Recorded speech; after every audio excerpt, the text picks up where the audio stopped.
The story you are about to hear is true. Attention, all true.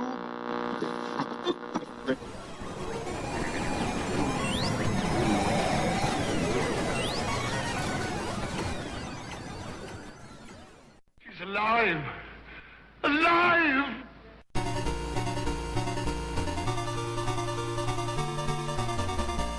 Welcome to the Retroist. When I was growing up, anytime anything on television came on that was related to the supernatural or UFOs or ghosts, I would be all over the television. I could never get enough of it. One of my favorite shows, one that I never missed, was the Leonard Nimoy hosted In Search Of. But In Search Of wasn't the only place I found this alternate information. When we went to the supermarket, I would read those trashy newspapers that you'd get at the checkout that had stories of UFO encounters and abductions. I even had a subscription to the magazine for strange events, the Fortean Times, and would read issues over and over and over again. At one point in my youth, a TV show called Kolchak the Night Stalker started showing up in reruns, and I thought it was one of the greatest things. Here was a reporter who was finding all those things I was reading about or seeing on In Search Of. In 1993, a TV show premiered called The X-Files, and even though at that point I was a little older, it went right to my core. It appealed to that Fortean Times, In Search Of loving kid, and I couldn't stop watching it.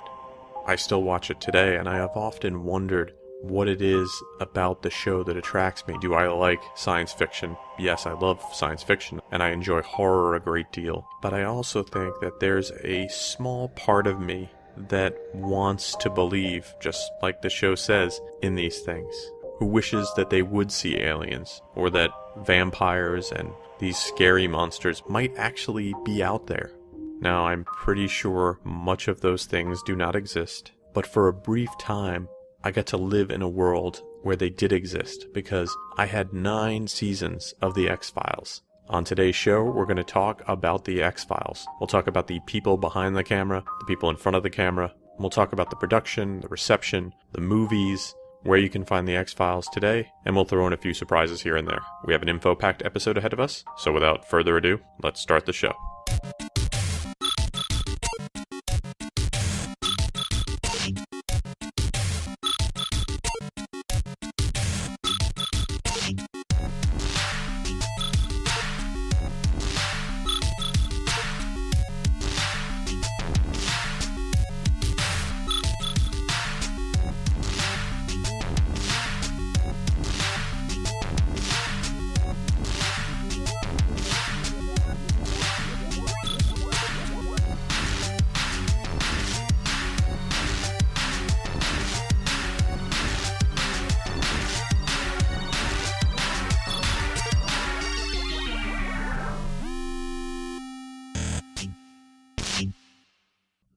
The X-Files is a science fiction horror drama created by Chris Carter, premiered on September 10th, 1993 on the Fox television network.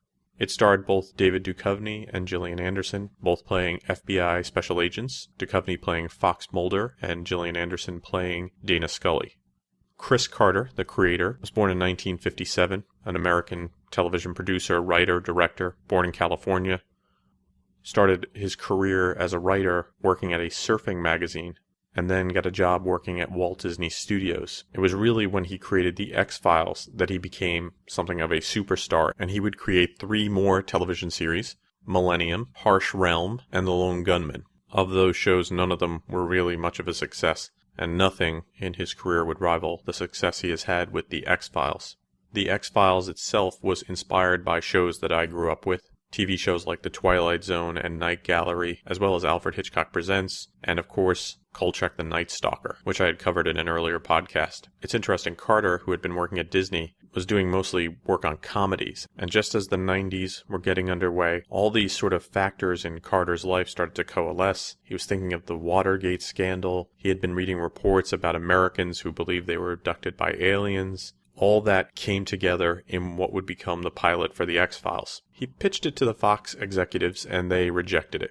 He would go home, add a little bit more, come back, and they gave him the go-ahead to make a pilot. For the pilot, he would work with NYPD Blue producer Daniel Sackheim. With Sackheim's input on the pilot, other influences were brought to bear. The documentary The Thin Blue Line, the English television series Prime Suspect, the movie Silence of the Lambs, all of these various sources helped to influence the beginning of the show. Now all they needed to do was find their two leads. David Duchovny had been working in Los Angeles for 3 years, doing a lot of television and trying to work in feature films.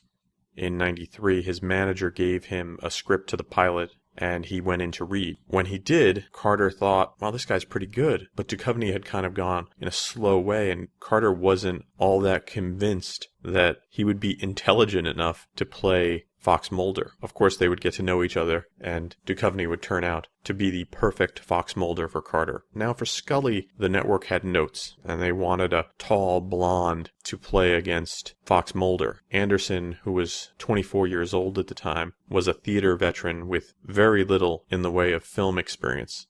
Carter saw her, though, and thought, she is perfect. She's a great actress, and she had this no-nonsense delivery that he thought really captured how Scully should be. So their two main characters were cast.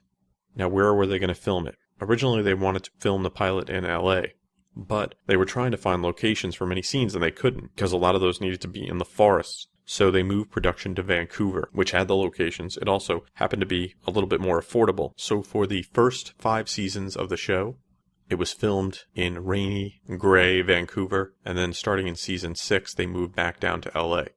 That brought in a lot of changes. There had been this whole other crew and all these other different talent that they could only get in Canada up there. So when they moved south, so many things had to change. And if you watch the show, you can even see that just the way the show was filmed, it brightened up. It went from grays and blues to sorts of reds and browns, these sort of much brighter show. The show had some amazing writers, many who've gone on to great stuff. Right now, probably the biggest one would be Vince Gilligan.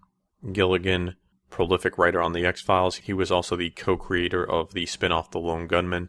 You probably know him now as the creator of Breaking Bad and the upcoming spin-off Better Call Saul. Frank Spotnitz, writer and producer on The X-Files. I'm pretty excited. He has been contracted to work on a 4-hour adaptation of the Philip K. Dick novel, The Man in the High Castle, with Ridley Scott. I'm really looking forward to seeing that if it ever happens. Howard Gordon, in addition to working on The X-Files, would also work on the TV series 24 and on the Showtime thriller Homeland. John Sheehan is another writer-producer on the show and worked on The X-Files and The Lone Gunman. He also worked on Star Trek Enterprise, Supernatural, Breaking Bad, and The Vampire Diaries. I think most recently he worked on the TV show Hell on Wheels. In addition to great writers, there was also some great directors. Director Kim Manners did the majority of directing on the TV show. Manners was a producer, director, and child actor. Most notably worked on The X-Files and Supernatural. He was not the only talented person, though, to work behind the camera. Now a little bit more about a frequent director of The X-Files is Vic Sage with Why Should I Know This Person?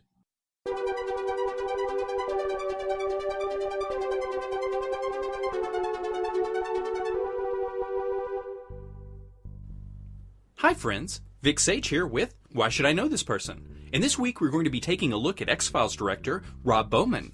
Rob Stanton Bowman was born on May 15, 1960 in Wichita Falls, Texas. In his adolescence, Rob grew up around film and television productions when hanging out with his father, Chuck Bowman, who's directed episodes of The Incredible Hulk, The A-Team, The Greatest American Hero, T.J. Hooker, and MacGyver, to name just a few. Rob himself had become interested in the film business thanks to 1939's The Wizard of Oz, and later while hanging out on the sets with his father, where he worked as an assistant crew member. On those sets, he was impressed by how the hard work of the crew becomes invisible once the project is completed. He was once quoted, "What remains are the emotions and the drama of the story and the characters. What remains is the magic." Bowman moved to Utah in his later teen years, where he worked as a bartender and a ski bum. Attending the University of Utah, he took a film production class and realized that being a film director was, in fact, his life's calling.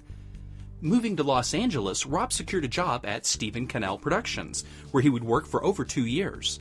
He started in the mailroom and worked his way up to supervising second unit work. He worked on such TV shows as MacGyver, The A-Team, Stingray, 21 Jump Street, and Werewolf before moving on.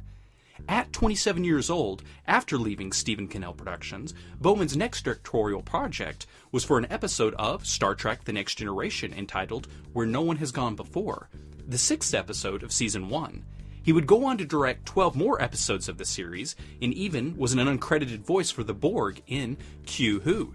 Rob has gone on to direct episodes of various TV series and feature films, including Baywatch, Mancuso FBI, 2 episodes of the 1991 Dark Shadow series, Quantum Leap, The Hat Squad, 12 episodes of Parker Lewis Can't Lose, The Adventures of Briscoe County Jr., 33 episodes of The X-Files, where he would be made a producer for the series, and the 1998 X-Files movie. He also directed the pilot for the Lone Gunman spin-off, as well as the theatrical films Reign of Fire and Elektra. Recently, he's directed 20 episodes of the hit TV show Castle, and has held the title of executive producer for 97 episodes. This has been Vic Sage with Why Should I Know This Person? Signing off until next time.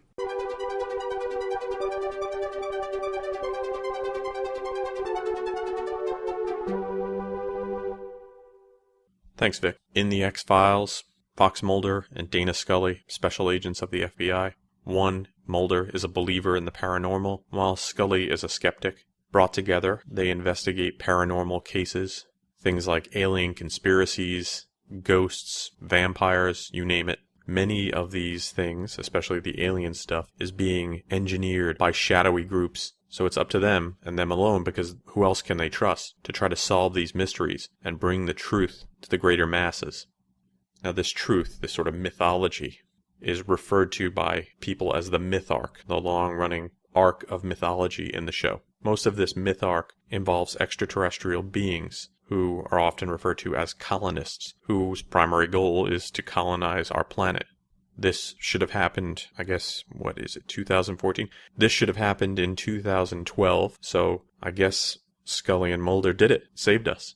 This show has so many characters, but I will try to concentrate on a couple that I think are important. You had Fox Mulder, played by David Duchovny. David Duchovny was born in 1960, probably best known for playing Fox Mulder. Lately he's been playing Hank Moody on Californication. He would work on the X-Files from seasons 1 through 7, and then intermittently through 8 and 9. Before the X-Files, he was probably best known for his role as a DEA agent on Twin Peaks, and as the narrator host in the Showtime erotica series, The Red Shoe Diaries. The name Mulder is actually the maiden name of Chris Carter's mother. Kind of fun fact.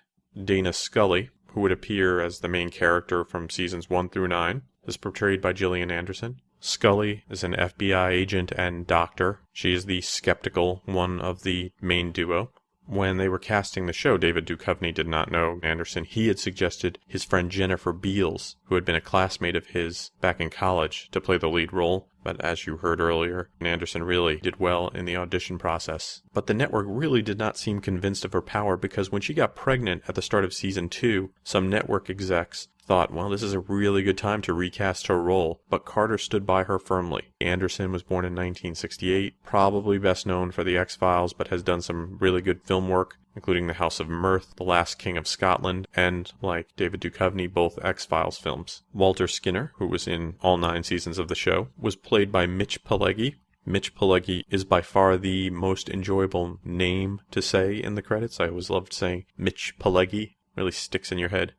Pileggi played the assistant director of the FBI, a former Marine, Vietnam War vet.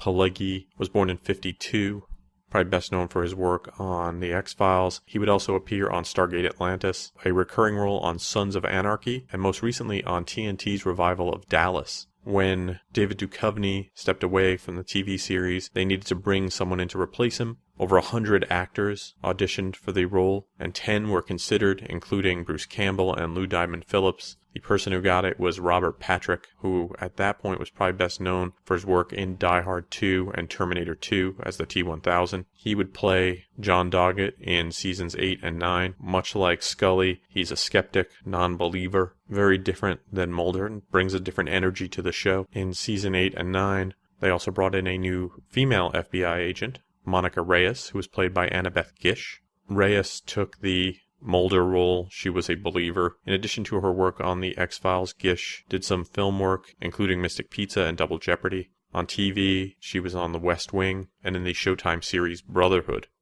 The Smoking Man was played by William B. Davis. The Smoking Man is the villain of the show, the guy pulling the strings.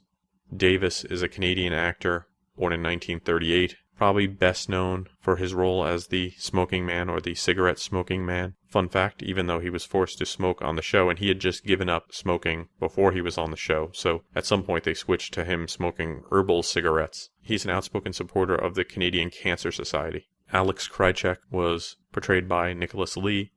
Krycek was this sort of sleeper agent assigned to work with Mulder. He's a bad guy working for the cigarette smoking man.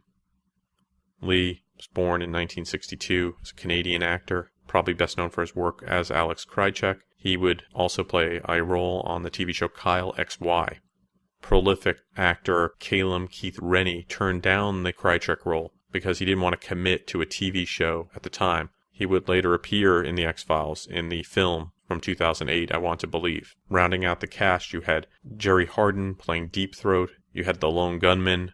Byers was played by Bruce Harwood. Frohike, who was played by Tom Braidwood. Richard Langley was played by Dean Hagland. And finally, you had Mr. X, who was portrayed by Stephen Williams. Just want to mention Stephen Williams because he's one of my favorite character actors. Born in Memphis, Tennessee. Played Captain Fuller on the TV series 21 Jump Street. He was on the TV show The Equalizer and played one of the troopers in The Blues Brothers. Real fun actor to watch.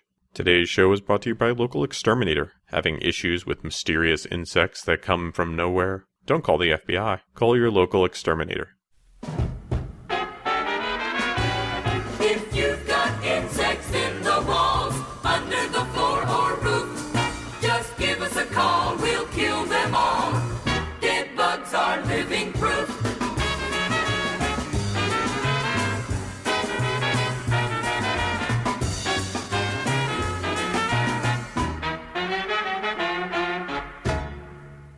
Gotta love those exterminators. From the very beginning, first season, there was a title sequence, and for much of the run of the show, it would not change. The only thing that would occasionally change is the tagline that would flash at the end. Sometimes it would say the truth is out there, but when there was a show that had sort of mythology in it, often they would put a different word in there. That would be a hint as to what the show was going to be about. In season 8, they did some changes finally. They added Patrick and updated the photos of the characters. Something you might not have noticed, if you look closely at Mulder and Scully's ID, it says Federal Bureau of Justice, United States Department of Investigation. This was necessary. They couldn't put a fake FBI badge up there because even if you were making one for fictional purposes, it is illegal. One of the things that makes that intro so compelling is the music. It was composed by Mark Snow, who got involved with the X-Files through a relationship he had with the executive producer on the show. He had to audition 3 times, never heard anything, and then just one day out of the blue, he got the call from his agent telling him he was on to make the music for the X-Files. The theme that you hear is called The X-Files, and it is instrumental. The show itself is extremely instrumental. The whistling sound that you hear was inspired by a Smith song called How Soon Is Now, which is on their album Meat is Murder. I don't know much about how music is made, but Snow used a Proteus 2 rack mount synth, and the effect that you're hearing is called Whistling Joe. The music for the TV show had been digitally crafted until the films, and then Snow got to work with an orchestra to make the music for the films that would come out. The show premiered on Friday night, 9 p.m. on September 10th, 1993, and it wasn't a huge hit at first, but it started to get word of mouth. And as that word of mouth spread, the show got more and more popular. In Season 1, it finished 105th. In Season 2, it finished 63rd.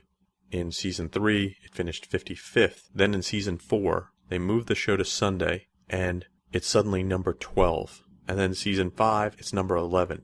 Then things start to slip, and eventually it would move to number 29, number 31, and then finally in Season 9, it finishes number 63. So, still better than Season 1. Almost the same as Season 2, and they decide to pull the plug. The show would receive many awards during its 9-season run. It would get 62 nominations for Emmy Awards and win 16 of them. That credit sequence that I talked about, X-Files crew members Bruce Bryant, Carol Johnson, and James Castle won an Emmy Award for Outstanding Individual Achievement in Graphic Design and Title Sequences, which would be the first award that The X-Files would win, and that was in 1994. The show was nominated for 12 Golden Globe Awards and would win 5. The first nomination for that was in 94. The show was also nominated for 3 Directors Guild of America Awards, 9 Television Critics Association Awards, and 2 Writers Guild of America Awards. Which X-Files episodes are the best? Here's Metagirl with the Retroist Top 5 list of best X-Files episodes ever. 5, 4, 3, 2, 1.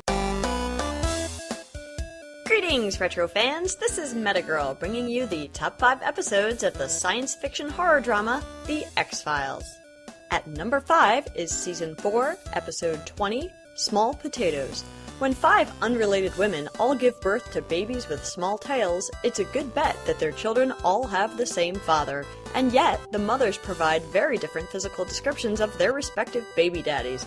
How could this be? Unless the man who impregnated these ladies also happened to be a shapeshifter. Number 4 is Season 4, Episode 2, Home. Scully and Mulder investigate the death of a newborn child found in a shallow grave on the outskirts of a small town. The local sheriff tells the agents that the 3 brothers who lived nearest to where the baby was found are all simple-minded, the product of generations of inbreeding in the Peacock family. When the sheriff is killed, all evidence points to the Peacocks, and Scully and Mulder are shocked at what they find in the house.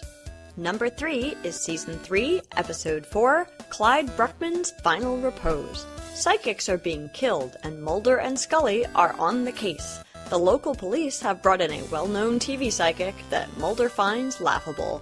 But during the investigation, he does come across a legitimate psychic, an insurance salesman named Clyde Bruckman, played by Peter Boyle. But Clyde's supernatural gifts are limited to one type of vision, to see how people will die. At number 2 is Season 2, Episode 5, Dwayne Barry. Mulder acts as a hostage negotiator when Dwayne Barry takes 4 people prisoner. Barry, who is a former FBI agent, believes that he is an alien abductee and that his abductors will return soon. Mulder wants to believe, but when Scully starts sleuthing, everything Barry has said gets called into question. Is Barry telling the truth? Watch the Snail Biter to find out. And the number 1 episode of The X-Files is Season 1, Episode 8, Ice. In this top-ranked episode, which borrows from the classic films The Thing and Thing from Another World, Mulder, Scully, and 3 scientists travel to the Arctic to investigate what happened to the previous team of scientists sent there, and discover what they believe is a parasitic life form that makes its host want to kill other people. And there you have it, the Retroist's top 5 episodes of the television series, The X-Files. Until next time, list fans, this has been Metagirl.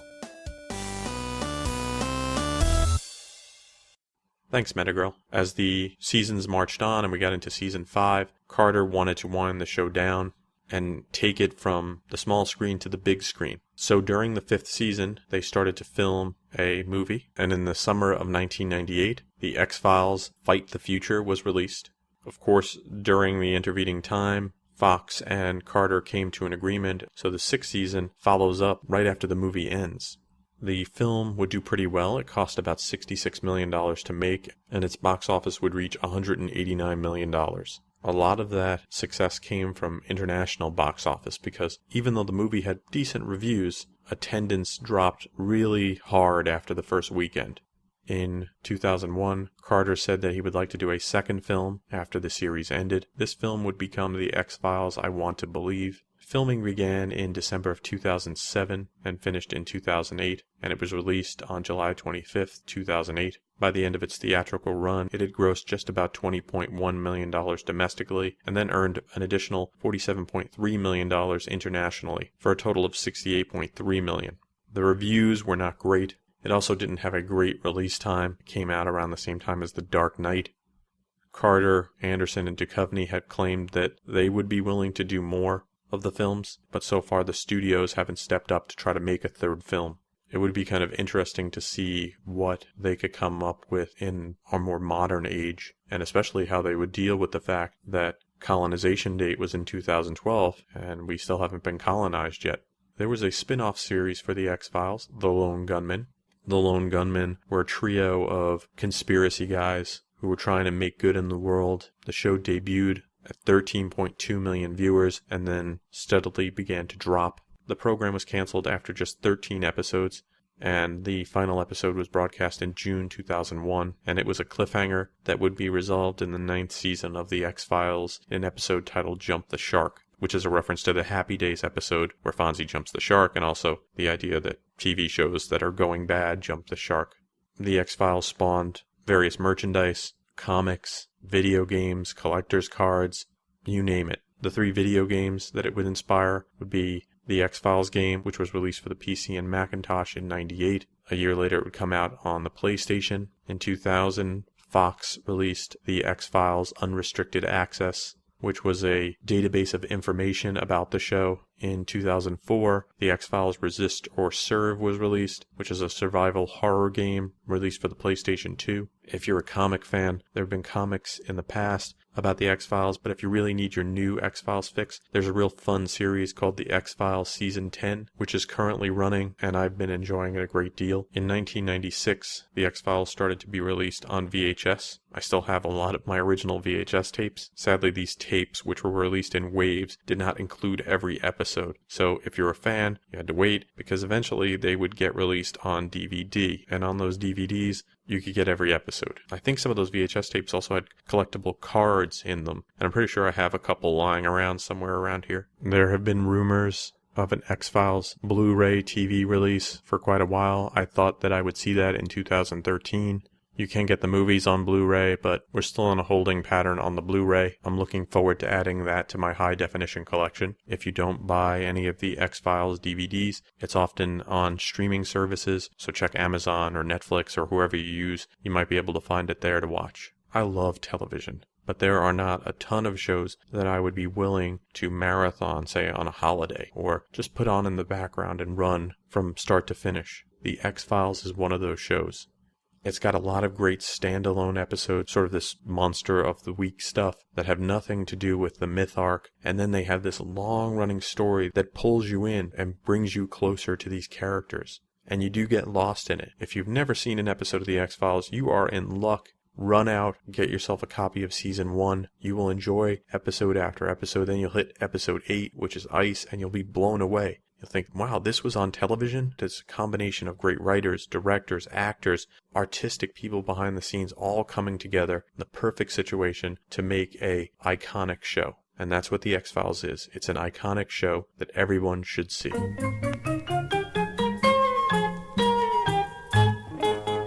It's a scientific fact. A scientific fact. It has to be correct. It has to be exact. Because it is a scientific fact.